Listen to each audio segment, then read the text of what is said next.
Have you ever... To some pretty deep philosophical inquiries into consent and obedience, and then broader overviews of global power dynamics. So our mission today is to really unpack what makes power legitimate, how this constant flow of information is profoundly changing that dynamic, and what it all means for societies across the globe. The goal is for you to walk away with a solid understanding, but, without feeling completely overloaded. Sounds good. Okay, let's get into it.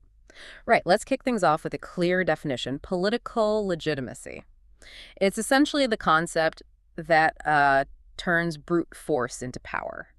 It's about the right and the acceptance of an authority, usually, a governing body or a legal framework. That's right. You could think of it as the basic condition for a government to actually govern. Without it, things can quickly go sideways. How so? Well, you run into legislative gridlock, people just aren't cooperating, and you could potentially even see collapse.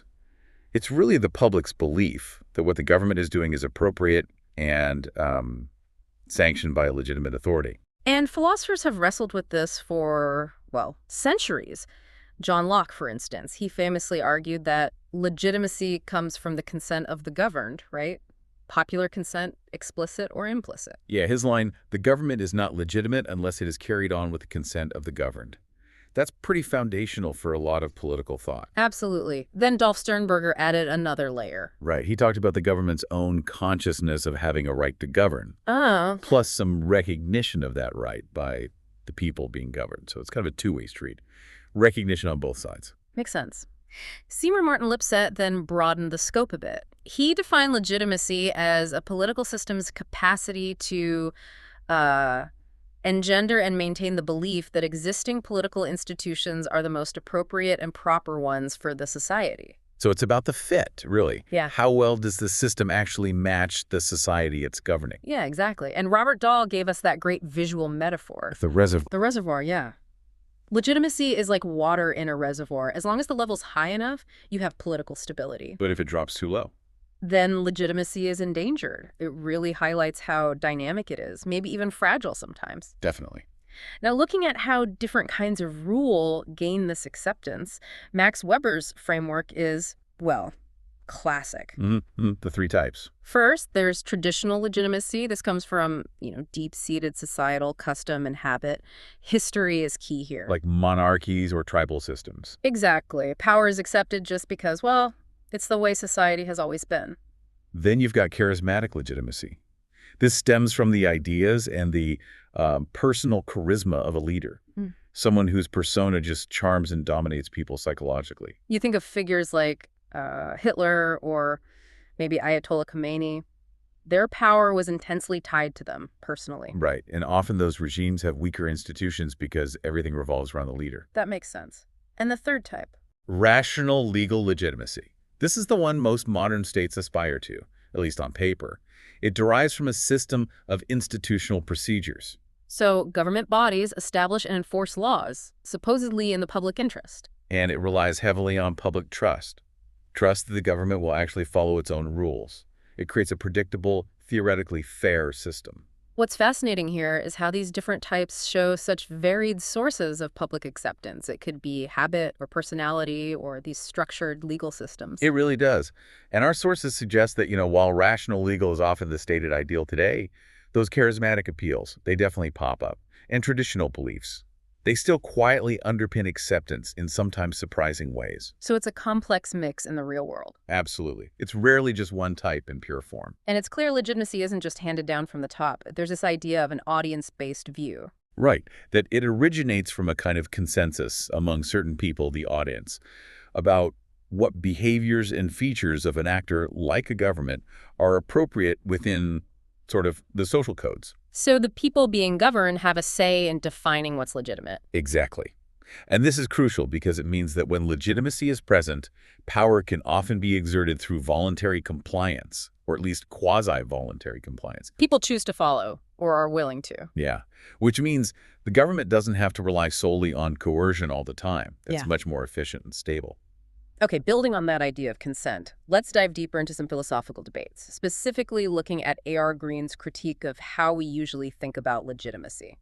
Yeah, Green really takes apart two common approaches. First is what he calls contractualism. Okay, what's that? The basic idea is that a regime is legitimate if every subject would consent to it, under some kind of idealized conditions. It's all about hypothetical consent. Hypothetical. But Green argues that leads to a kind of involuntary rule, doesn't he? He does. He uses this great thought experiment. Imagine two countries, similar governments, similar constitutions, but one has 80% public support, the other only 30%. Okay. Intuitively, that 30% regime feels less legitimate, right? Even if you could make a hypothetical case for it. Yeah. Because you've got this huge majority, 70% of the people, who are basically involuntarily subject to a government they just don't support. Right. That makes sense. And he takes it down to the individual level, too. Yes. Contractualism implies it doesn't really matter if you actually consent, as long as you would consent under these ideal circumstances. Green finds that morally problematic. How so? He likens it to ignoring the need for informed consent in medicine. It just doesn't seem to respect an individual's standing as an independent person capable of recognizing or rejecting authority. And he also points out an issue he calls partisan legitimacy. Yeah, the contractualism often bakes in liberal and democratic assumptions from the start. Meaning non-democratic governments are automatically illegitimate by definition. Pretty much. Green argues this stops us from having a theory of legitimacy that we can actually use to understand the wide range of states that exist in the world. Okay, so that's contractualism. What's the other approach he critiques? That's voluntarism. Yeah. This view says a regime is legitimate for you only if you have actually consented to it. It's all about express, actual consent. Okay, that sounds straightforward, but what's the problem there? Well, the big practical hurdle is unanimity. If legitimacy requires every single person to consent. Then basically no existing stotes are legitimate. Exactly. It makes legitimacy almost impossible to achieve, or at best, sort of piecemeal, legitimate for some people but not others within the same state. And he also finds the link to self-rule a bit unrealistic. Yeah, the idea that your individual consent directly equates to self-rule is highly idealized. It just doesn't map onto the complex reality of modern political life, Yeah. even in really participatory systems. So Green critiques both hypothetical and express consent theories. What's his alternative? He proposes what he calls actual quality consent. Actual quality consent. Okay, the core idea is this. A regime is legitimate insofar as it achieves actual quality consent to rule based on positive governance assessments. So real consent based on how people feel the government is actually doing. Yes, but the quality part is key. Consent only really counts, it only has value, if it meets certain conditions. He calls this dependent non-instrumental value. Meaning it's not just a means to an end, but valuable in itself, but only if it's the right kind of consent. Precisely. And that consent needs to be based on a subject's own judgment of governance success. How are things going for them? What are the benefits they see, individually or collectively? It's deliberately quite permissive on what counts as a benefit. But there are limits, right? What's non-quality consent? Right. It specifically excludes consent that comes about through certain kinds of fear or intimidation. That doesn't count. Okay. Nor does consent from people who are actively involved in depriving others of basic security. He calls them the dominator.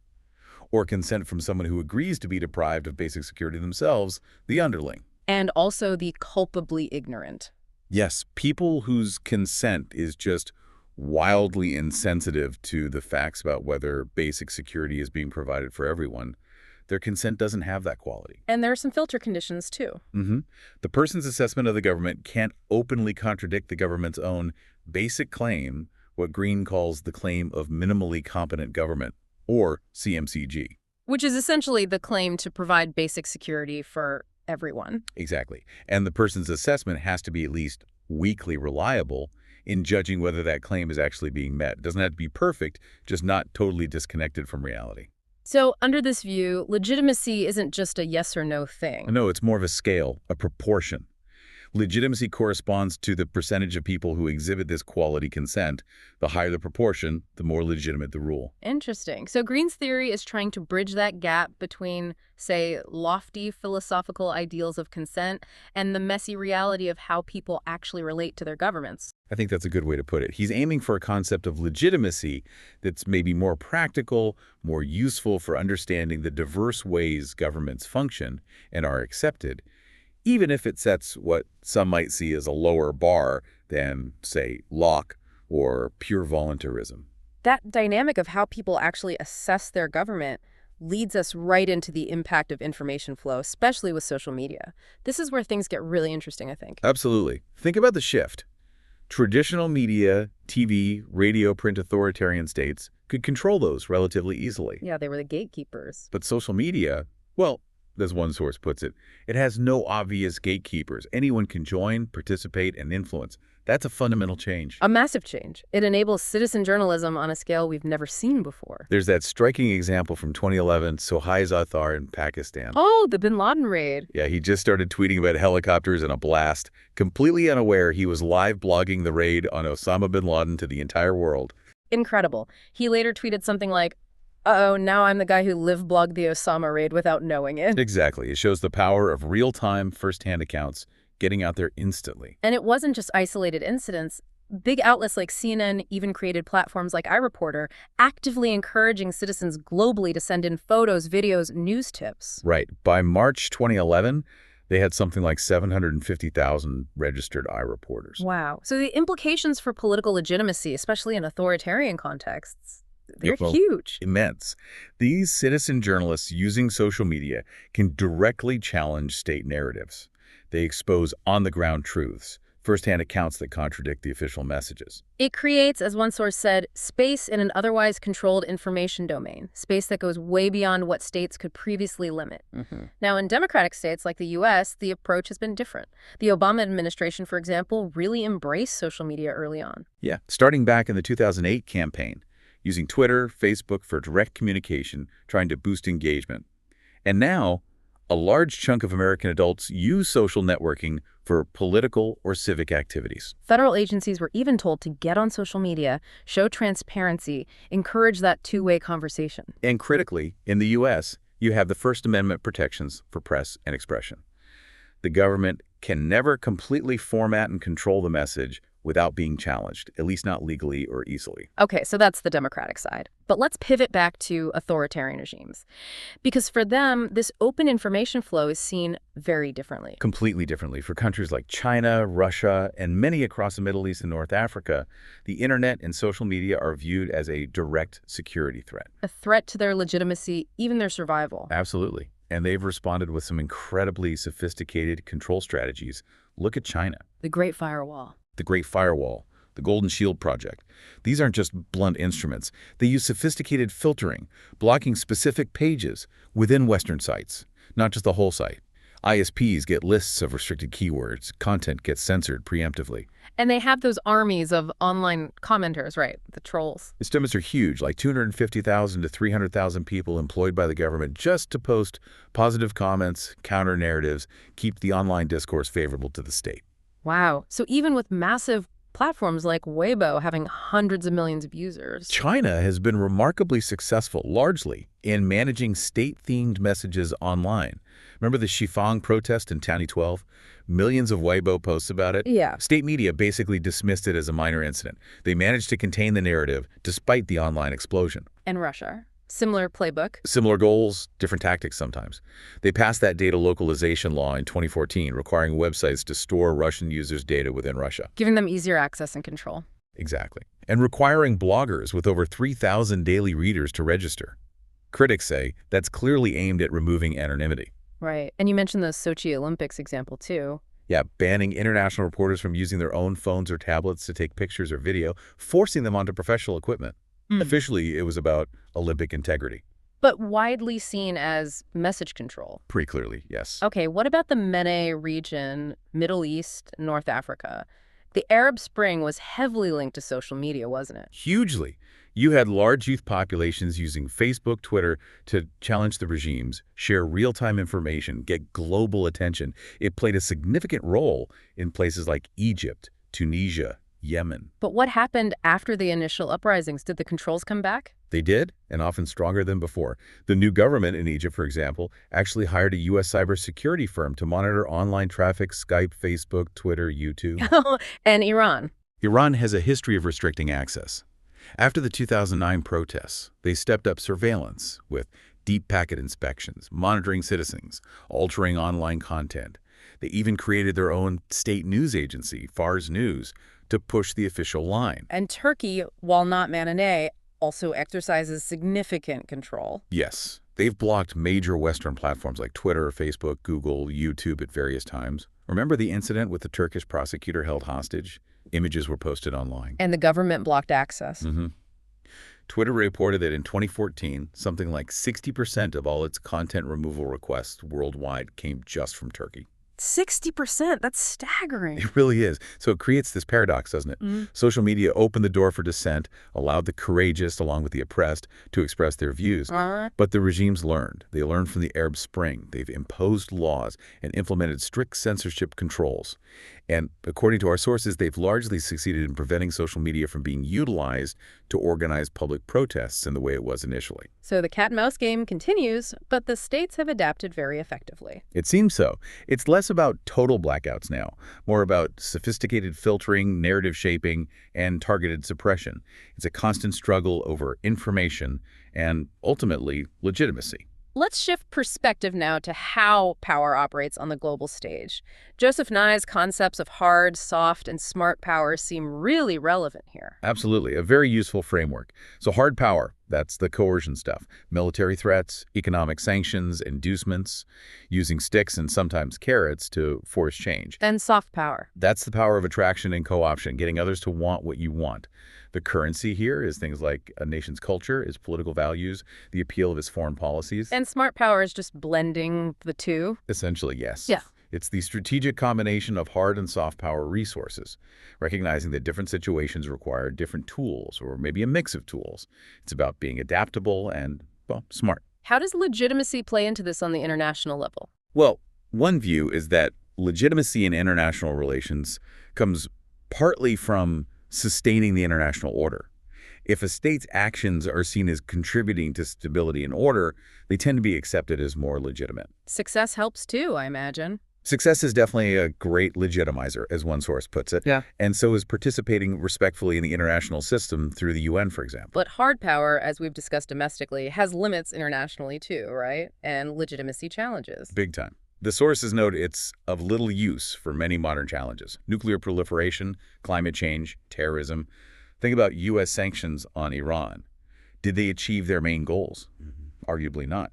Iran's economy adapted, became more self-reliant in some ways. And there was that Helms-Burton Act against Cuba. Right. Widely slammed internationally as the U.S. trying to bully other sovereign nations into following its policy. That damages legitimacy. And unilateral actions can erode soft power too. Definitely. The U.S. has seen a substantial loss of soft power at times due to things like pulling out of the Kyoto Protocol or the Paris Agreement or the Iran nuclear deal or withdrawing from the WHO during a pandemic. Those actions make it harder to attract allies and persuade others. The Vietnam War feels like a classic example here. A stark one. Massive U.S. military superiority, hard power, but ultimately a political defeat. The settlement was achieved largely through diplomacy, Nixon's proposals, which relied more on negotiation and finding common ground elements of soft power. So soft power is increasingly seen as a major tool. Very much so. Yeah. Look at China's strategy of peaceful rise or peaceful development. Right, they emphasize soft power. Yeah, using things like the Belt and Road Initiative. It's framed as infrastructure, connectivity, non-interference, creating geoeconomic influence through investment and partnership, which is largely a soft power play, though obviously with strategic hard power implications down the line. The European Union is another example. Classic example, often called a civilian power or normative power. It relies much more on economic, social, diplomatic tool than military ones. Its soft power comes from shared values, democracy, human rights, the market economy. And it's not just the giants using soft power. Not at all. Small states can be very effective. Singapore attracts huge foreign investment through its stability, education, values. Qatar uses Al Jazeera as a global media platform that's soft power. Nepal builds influence through UN peacekeeping and potential in tourism and religious diplomacy. So this all points towards smart power being the most effective approach to Really combines hard and soft power seems to be the way forward, especially for complex issues involving non-state actors like terrorists or transnational problems like climate change that need cooperation. Hillary Clinton had that quote about it. Right, using the full range of tools at our disposal, diplomatic, economic, military, political, legal, and cultural, picking the right tool or a combination of tools for each situation. That's the essence of smart power. So connecting this back, legitimacy on the world stage seems less about just raw might now, and more about attracting others through values and constructive actions. It appears that way. The ability to persuade and build consensus soft power skills seems increasingly crucial for lasting influence and perceived legitimacy. Though, of course, hard power realities always lurk beneath the surface, sometimes just masked by that softer rhetoric. Okay, let's shift gears one last time, stepping back from political structures and international relations to something more fundamental. Let's look at human consciousness itself through the lens of Owen Jones's work. Ah, yeah, this takes us to a deeper level, exploring why humans might accept authority almost instinctively. Jones talks about humans as composite beings, right? Yeah. Physical body and a spiritual body. Yes, the spiritual body comprising intellect, will, and passions. And he says both body and soul are driven by this fundamental desire or yearning, this eros, a longing for what they lack, like peace, harmony, perfection for the soul. But there's a tension within us, the will versus the passions. Exactly. The will implies freedom, choice. But it's constantly pulled by these powerful and relentless forces, the passions. Jones suggests, somewhat pessimistically perhaps, that history shows the spiritual intellect often failing to really govern the will effectively. He introduces this idea of the questioning consciousness. What does he mean by that? He sees it as our inherent openness to the divine ground, our innate drive to seek understanding, which can lead to a transformation of consciousness. It's not about standing apart and observing objectively, but a participatory event in reality. But then he argues that an obeying consciousness is just as important. That sounds counterintuitive, maybe. It does at first glance. But for Jones, to obey means primarily to listen deeply to reality, to what's being commanded or reported before jumping to analysis and critique. He calls it a gift of listening prior to questioning. He uses an analogy, doesn't he? Yeah, helicopter pilot, yeah. You learn to fly by first obeying the laws of physics. If he had begun by questioning the laws of physics, his instructor would never have let him step in the helicopter. Exactly. There's a necessary holy fear, or respect for fundamental laws or principles that enables any real quest or learning. And he sees obedience as activating energy. Yes, like a light switch for both soul and body, unlocking spiritual energy. He goes so far as to say that extreme obedience can lead to a state beyond self-concern, where one can bear any burden, including torture, without pain, citing martyr saints. So how does this philosophical dive connect back to political legitimacy? Jones doesn't make the link explicit, does he? No, he doesn't. But it raises a profound question for us, thinking about legitimacy. Could it be that a regime gains a deeper, more fundamental kind of legitimacy, not just through consent or good governance? But through tapping into some innate obeying consciousness in the population, a resonance with shared, maybe unspoken truths about order or security. Possibly. And conversely, do regimes perceived as unjust regimes that create Green's unwilling subjects, do they inevitably provoke that questioning consciousness in a way that fundamentally corrodes any claim to legitimacy, no matter the material benefits they might provide? It adds another layer, doesn't it? Considering these deep human responses to authority beyond just rational calculation or explicit consent. It really does. It suggests legitimacy might have roots that go deeper than just politics. Wow. Okay, so we've covered a lot of ground today. We've navigated the complex landscape of political legitimacy. Yeah, from the philosophical definitions, Weber's types, to the really disruptive impact of social media on information and control. and that global dance of hard, soft, and smart power. And we even dipped into the nature of human consciousness, exploring how obedience and questioning might factor into accepting authority. It's been quite a journey from abstract ideas to geopolitical realities and even into the human spirit, you could say. So wrapping this all up, if political legitimacy is fundamentally about the consent and recognition of the governed, and if our information world is getting ever more fractured, with citizen truths battling state narratives, what does it really mean for a government to be legitimate going forward? Especially when assessing that actual quality consent Green talked about might be getting harder and harder, or maybe even achieving it in the first place is becoming more challenging. Exactly. That feels like a crucial question to carry with you, to think about as you watch events unfold around the world.